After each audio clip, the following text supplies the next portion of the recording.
Hi, welcome back to another reading of the story. We have permission with HarperCollins Christian Publishing to be able to read this to you. Today we'll be reading chapter 13, The King Who Had It All. When King David was very old, he could not keep warm even when they put covers over him. Bathsheba went to see the aged king in his room, where Abishag the Shunammite was attending him. Bathsheba bowed down, prostrating herself before the king. "What is it you want?" the king asked. She said to him, "My lord, you yourself swore to me, your servant, by the Lord your God, Solomon, your son shall be king after me, and he will sit on my throne." The king took an oath, "As surely as the Lord lives, who has delivered me out of every trouble, I will surely carry out this very day that I swore to you by the Lord, the God of Israel. Solomon your king shall be king after me, and he will sit on my throne in my place." Then Bathsheba bowed down with her face to the ground, prostrating herself before the king. And he said, "May my lord King David live forever." When the time drew near for David to die, he gave a charge to Solomon his son. "I am about to go the way of all the earth," he said. "So be strong, act like a man, and observe that the Lord your God requires. Walk in obedience to him and keep his decrees and commands, his laws and regulations, as written in the law of Moses. Do this so that you may prosper in all you do and wherever you go, and that the Lord may keep his promise to me. If your descendants watch how they live, and if they walk faithfully before me with all their heart and soul, you will never fail to have a successor on the throne of Israel." Then David rested with his ancestors and was buried in the city of David. He had reigned 40 years over Israel, 7 years in Hebron and 30 years in Jerusalem. So Solomon sat on the throne of his father David, and his rule was firmly established. Solomon made an alliance with Pharaoh, king of Egypt, and married his daughter. He brought her to the city of David until he finished building his palace and the temple of the Lord and the wall around Jerusalem. The people, however, were still sacrificing at the high places, because the temple had not yet been built for the name of the Lord. Solomon showed his love for the Lord by walking accordingly to his instructions given by his father. David except that he offered sacrifices and burned incense on the high places.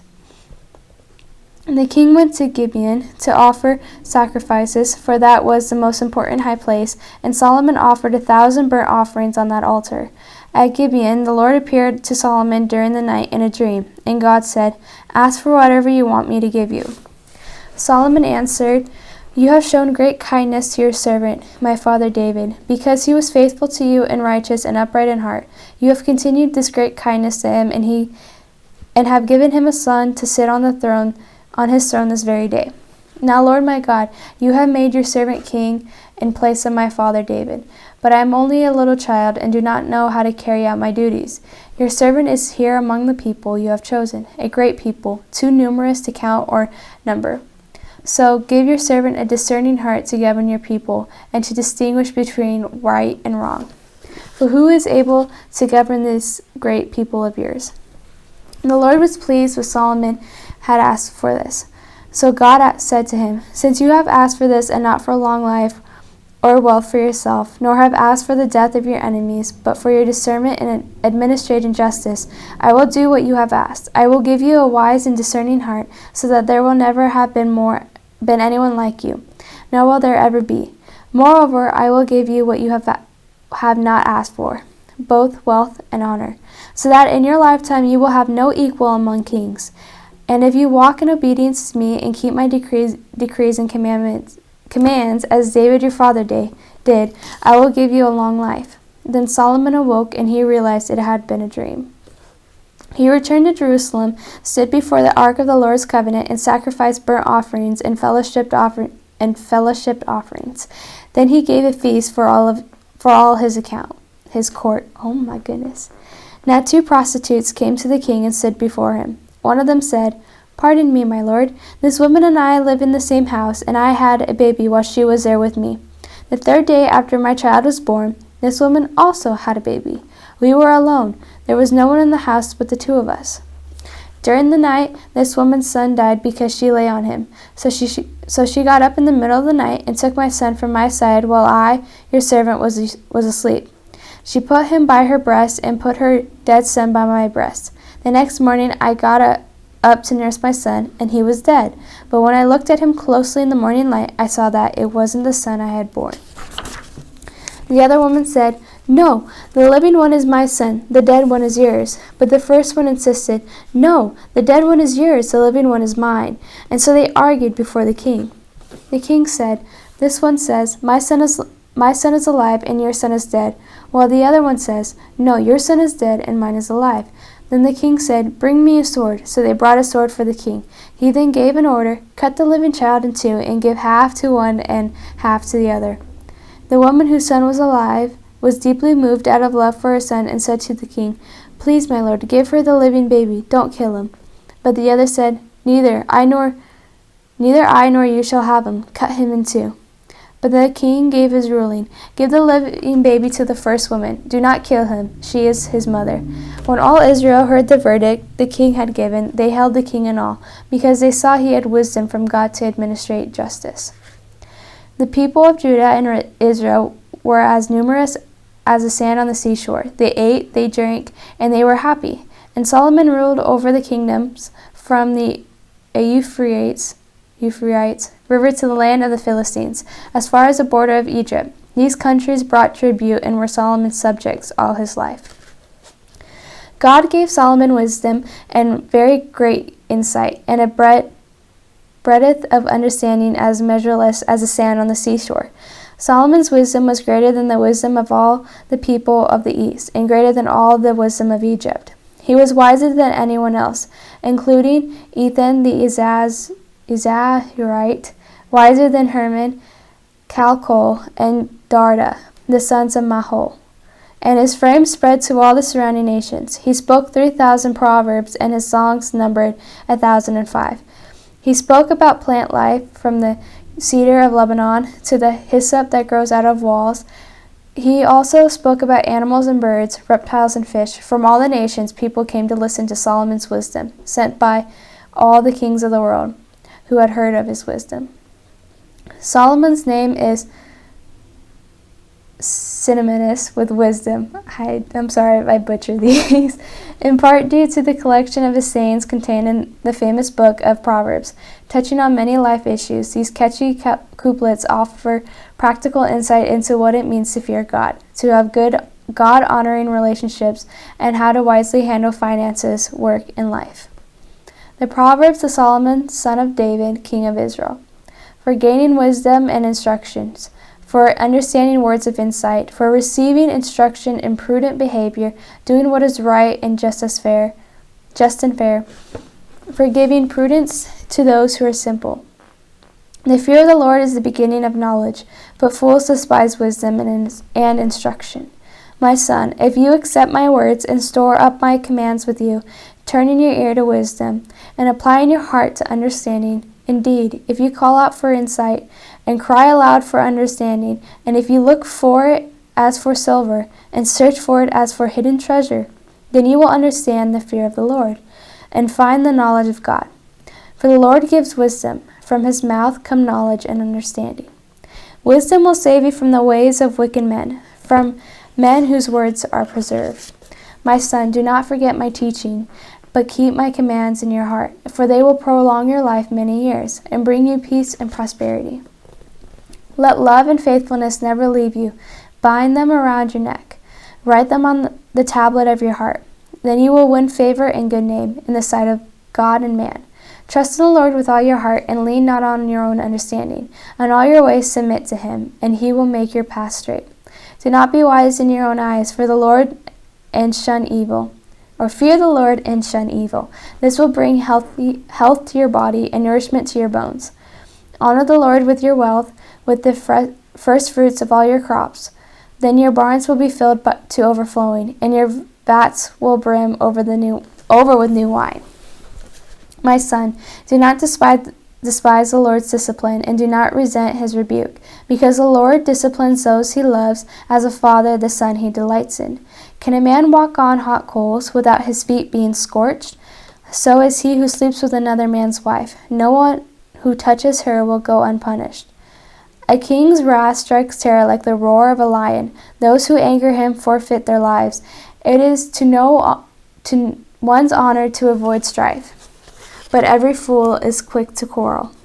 Sluggards do not plow in season, so at harvest time they look but find nothing. The righteous lead blameless lives. Blessed are their children after them. Differing weights and differing measures, the Lord detests them both. Do not love sleep, or you will grow poor. Stay awake, and you will have food to spare. Gold there is, and rubies in abundance, but lips that speak knowledge are a rare jewel. Food gained by fraud tastes sweet, but one ends up with a mouthful of gravel. A gossip betrays a confidence, so avoid anyone who talks too much. If someone curses their father or mother, their lamp will be snuffed out in pitch darkness. An inheritance claimed too soon will not be blessed at the end. Do not say, "I'll pay you back for this wrong." Wait for the Lord, and he will avenge you. A person's steps are directed by the Lord. How then can anyone understand their own way? The human spirit is the lamp of the Lord, that sheds light on one's inmost being. The glory of young men in their strength, gray hair, the splendor of the old. In the Lord's hand, the king's heart is a stream of water that he channels towards all who please him. A person may think that their own ways are right, but the Lord weighs the heart. To do what is right and just is more acceptable to the Lord than sacrifice. Haughty eyes and proud heart, the unplowed field of the wicked, produce sin. The plans of the diligent lead to profit, as surely as haste leads to poverty. A fortune made by a lying tongue is a fleeting vapor and a deadly snare. The violence of the wicked will drag them away, for they refuse to do what is right. The wicked crave evil. Their neighbors get no mercy from them. Whoever shuts their ears to the cry of the poor will also cry out and not be answered. A gift given in secret soothes anger, and a bribe concealed in the cloak pacifies great wrath. When justice is done, it brings joy to the righteous, but terror to evildoers. Whoever loves pleasure will become poor. Whoever loves wine and olive oil will never be rich. Better to live in a desert than with a quarrelsome and a nagging wife. Okay. The wise store up choice food and olive oil, but fools gulp theirs down.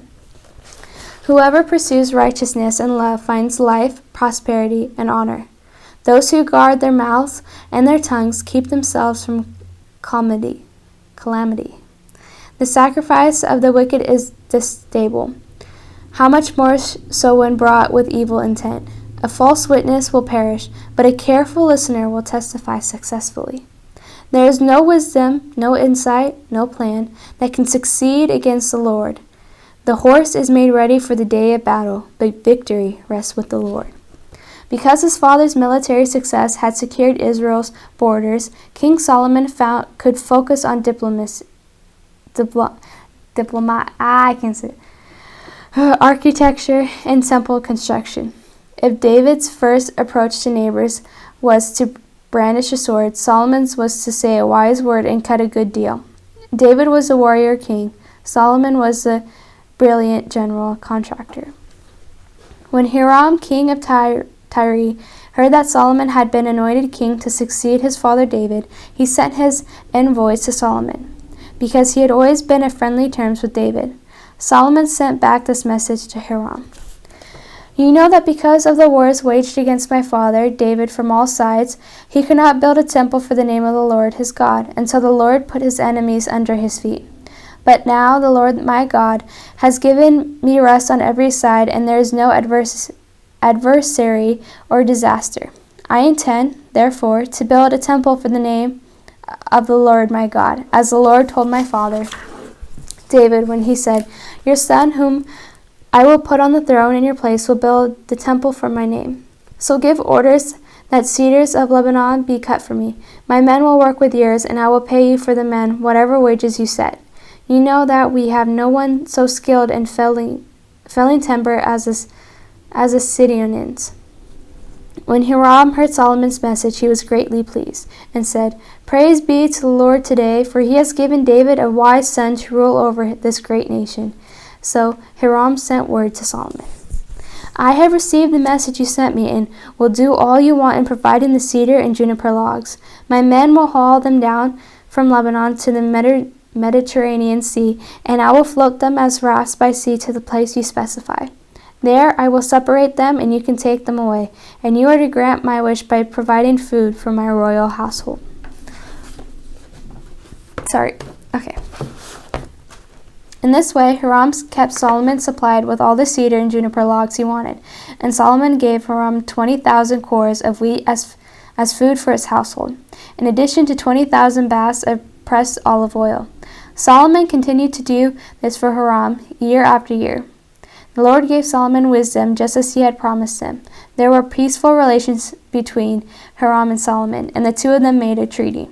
In the 480th year after the Israelites came out of Egypt, in the 4th year of Solomon's reign over Israel, in the month of Ziv, the 2nd month, he began to build the temple of the Lord. Construction details revealed a temple of modest footprint, 90 feet by 30 feet, but of spectacular beauty and historic significance. 2 bronze pillars led to the portico, which then led to the holy place, built with cedar, pine, juniper, and olive wood, and then the most holy place, overlaid in gold. The ark of God was placed in the most holy place, where entry was limited to the high priest. The floor plan of Solomon's temple followed the pattern of the tabernacle Moses had built during the Israelites' wilderness journey. Construction took 7 years of work by 180,000 conscripted laborers and nearly 4,000 supervisors. The percussion of hammers and chisel rang loud at the quarry. At the building site itself, a quiet solemnity anticipated the inauguration of the house of God. When all the work King Solomon had done for the temple of the Lord was finished, he brought in the things his father David had dedicated, the silver and gold and the furnishings, and he placed them in the treasuries of the Lord's temple. Then King Solomon summoned into his presence at Jerusalem the elders of Israel, all the heads of the tribes and the chiefs of the Israelite families, to bring up the ark of the Lord's covenant from Zion, the city of David. All the Israelites came together to King Solomon at the time of the festival in the month of Ethanim, the 7th month. When all the elders of Israel had arrived, the priests took up their ark, and they brought up the ark of the Lord and the tent of meeting and all the sacred furnishings in it. The priests and the Levites carried them up, and King Solomon and the entire assembly of Israel that had gathered about him were before the ark, sacrificing so many sheep and cattle that they could not be recorded or counted. The priests then brought the ark of the Lord's covenant to its place in the inner sanctuary of the table, the most holy place, and put it beneath the wings of the cherubim. The priests then withdrew from the holy place. All the priests who were there had consecrated themselves, regardless of their divisions. All the Levites who were musicians, Asaph, Heman, Jeduthun, and their sons and relatives, stood on the east side of the altar, dressed in fine linen and playing cymbals, harps, and lyres. They were accompanied by 120 priests, sounding trumpets. The trumpeters and musicians joined in unison to give praise and thanks to the Lord, accompanied by trumpets, cymbals, and other instruments. The singers raised their voices in praise to the Lord and sang, "He is good, his love endures forever." Then the temple of the Lord was filled with a cloud, and the priests could not perform the service because of the cloud, for the glory of the Lord filled the temple of God. Then Solomon said, "The Lord has said that he would dwell in a dark cloud. I have indeed built a magnificent temple for you, a place for you to dwell forever." While the whole assembly of Israel was standing there, the king turned around and blessed them.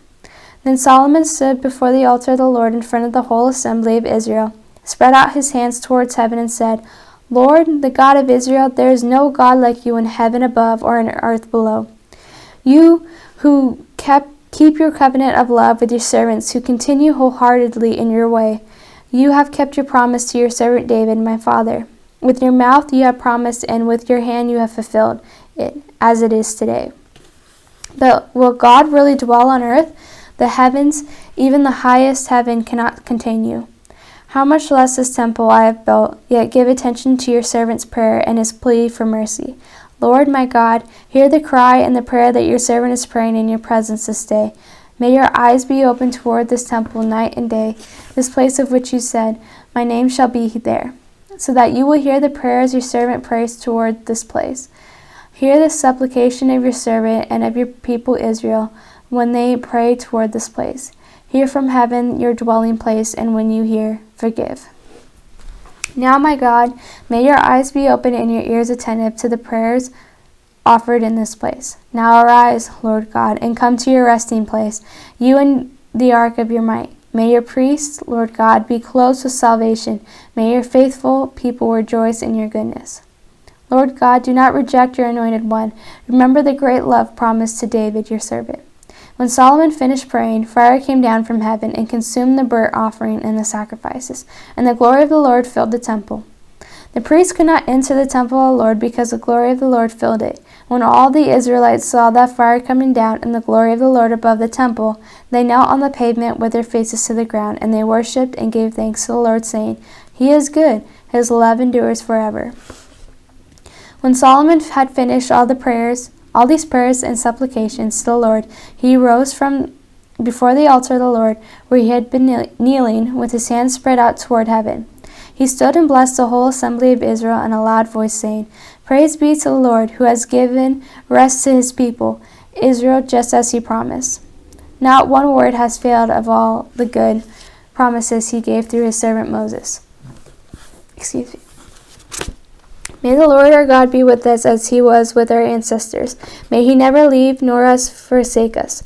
May he turn our hearts to him, to walk in obedience to him, and keep the commandments, decrees, and laws he gave our ancestors. And may these words of mine, which I have prayed before the Lord, be near to the Lord our God day and night, that he may uphold the cause of his servant and the cause of his people Israel according to each day's need, so that all the peoples of the earth may know that the Lord is God, and that there is no other, and may your hearts be fully committed to the Lord our God, to live by his decrees and obey his commands as at this time. Then the king and all the people offered sacrifices before the Lord, and King Solomon offered a sacrifice of 22,000 head of cattle and 120,000 sheep and goats. So the king and all the people dedicated the temple of God. When Solomon had finished the temple of the Lord and the royal palace, and had succeeded in carrying out all he had in mind to do in the temple of the Lord and in his own palace, the Lord appeared to him at night and said, I have heard your prayer and have chosen this place for myself as your temple for sacrifices. When I shut up the heavens so that there is no rain, or command locusts to devour the land, or send a plague among my people, if my people who are called by my name will humble themselves and pray and seek my face and turn from their wicked ways, then I will hear from heaven, and I will forgive their sin and will heal their land. Now my eyes will be open and my ears attentive to the prayers offered in this place. I have chosen and concentrated, I think that's the word, this temple so that my name may be there forever. My eyes and my heart will always be there. As for you, if you walk before me faithfully as David your father did, and do all I command, and observe my decrees and laws, I will establish your royal throne as I covenant with David your father when I said, You shall never fail to have a successor to rule over Israel. But if you turn away and forsake the decrees and commands I have given you, and go off to serve other gods and worship them, then I will uproot Israel from my land, which I have given them, and I will reject this temple I have consecrated for my name. I will make it a byword and an object of ridicule among all peoples. This temple will become a heap of rubble. All who pass by will be appalled and say, Why has the Lord done such a thing to this land and to this temple? People will answer, Because they have forsaken the Lord, the God of their ancestors, who brought them up out of Egypt, and have embraced other gods, worshipping and serving them. That is why he brought all this disaster on them. The gold ornamentation and cedar woodwork in the temple brought glory to God and were gifts of beauty to many generations.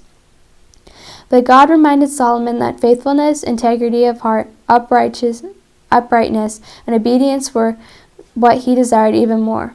All this Solomon heard, believed, and followed even when faced with the accolades of admirers. Visitors came from everywhere to meet this famous king.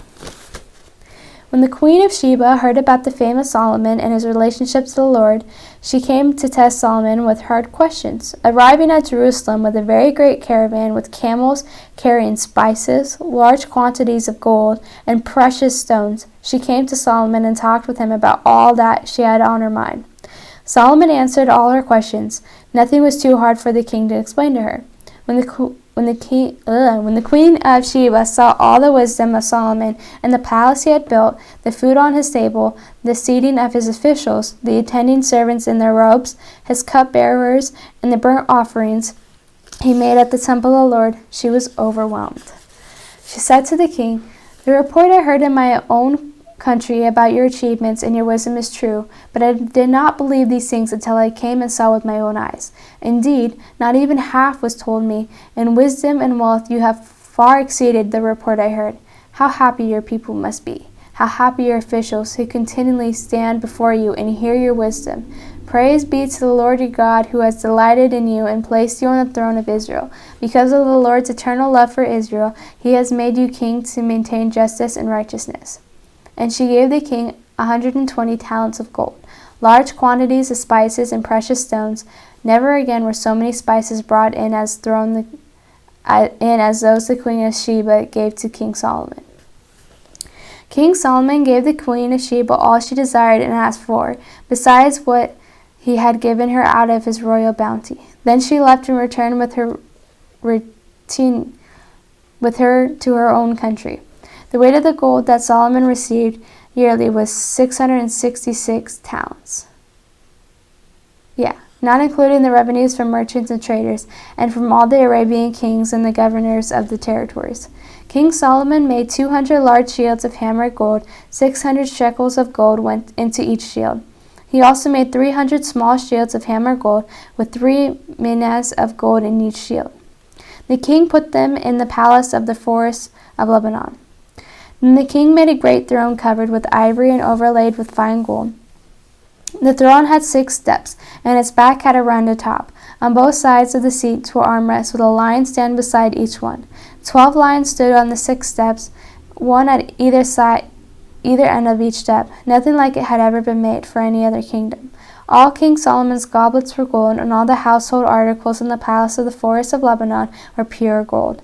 Nothing was made of silver, because silver was considered of little value in Solomon's days. The king had a fleet of trading ships of sea along with the ships of Hiram. Once every 3 years he returned, carrying gold, silver, and ivory, and apes and baboons. Ooh, monkeys.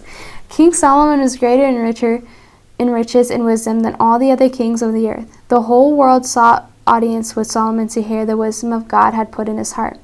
Year after year, everyone who came brought a gift: articles of silver and gold, robes, weapons, and spices, and horses and mules.